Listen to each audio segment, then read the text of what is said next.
উচ্চ মাধ্যমিক পাশ করার পর যারা ডিএলএড করার জন্য অপেক্ষা করছিলেন, অলরেডি আপনাদের নোটিফিকেশান বেরিয়ে গেছে অনলাইন, যেটা West Bengal board of primary এডুকেশনের। তো নোটিফিকেশান বেরিয়ে গেছে 16/5/2024 অলরেডি। যারা এতদিন ধরে অপেক্ষা করছিলেন যে ডিএলএড করবেন এবং প্রাইমারি টিচার হবেন, তো বলে রাখি এখানে অলরেডি 16/5/2024 কিন্তু আপনাদের নোটিফিকেশান রিলিজ হয়ে গেছে। ঠিক আছে, আপনাদের অনলাইন প্রসিডিওরও শুরু হয়ে গেছে, অনলাইন অ্যাপ্লিকেশান আপনারা অ্যাপ্লাই করতেও পারছেন। ঠিক আছে, এখন থেকে। তো তার আগে নোটিফিকেশানটা একটু দেখে নিই যে কারা কারা অ্যাপ্লাই করতে পারছেন এবং এলিজিবিলিটি ক্রাইটেরিয়া কী রয়েছে, কী কী ডকুমেন্ট লাগবে, কীভাবে অ্যাপ্লাই করবেন, সম্পূর্ণ প্রসেসটা দেখিয়ে দেবো। তো তার আগে বলে দিই, West Bengal board of primary education অর্থাৎ ডিএলএড, এটাকে দুটো ভাগে আপনারা অ্যাডমিশন হতে পারছেন। একটা হলো প্রাইভেট কলেজে এবং আরেকটি হলো গভর্নমেন্ট কলেজে। ঠিক আছে, গভর্নমেন্টের আন্ডারে যে সমস্ত ইনস্টিটিউশন বা শিক্ষা প্রতিষ্ঠানগুলি রয়েছে সেখানে অলরেডি 50টা করে সিট থাকে এবং আনুমানিক, এবং প্রাইভেট যেগুলো থাকে সেগুলো 50 থেকে 100টা করে থাকে। ঠিক আছে, সিট সংখ্যা।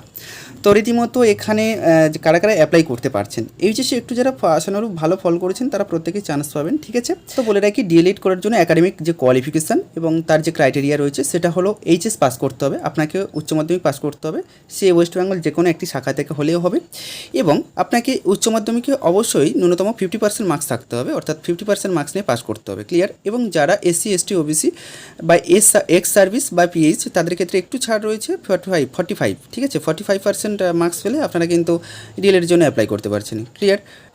এরপর চলে আসে সাপোর্টিং ডকুমেন্ট হিসাবে, আপনারা যদি এসসি এসটি ওবিসি হয়ে থাকেন তাহলে আপনাদের কিন্তু সার্টিফিকেটটাকে এখানে জেনারেট করতে হবে অবশ্যই করে।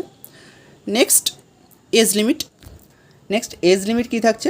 জেনারেলদের জন্য থাকছে 35 ইয়ার্স, এবং অলরেডি যারা এসসি এসটি তাদের জন্য একটু ছাড় রয়েছে 45, এবং 38 রয়েছে এসটিদের জন্য, এবং এক্স সার্ভিসম্যান যারা রয়েছেন তাদেরকে 45 ইয়ার্স পর্যন্ত আপনারা অ্যাপ্লাই করতে পারছেন এই ডিএলএডের।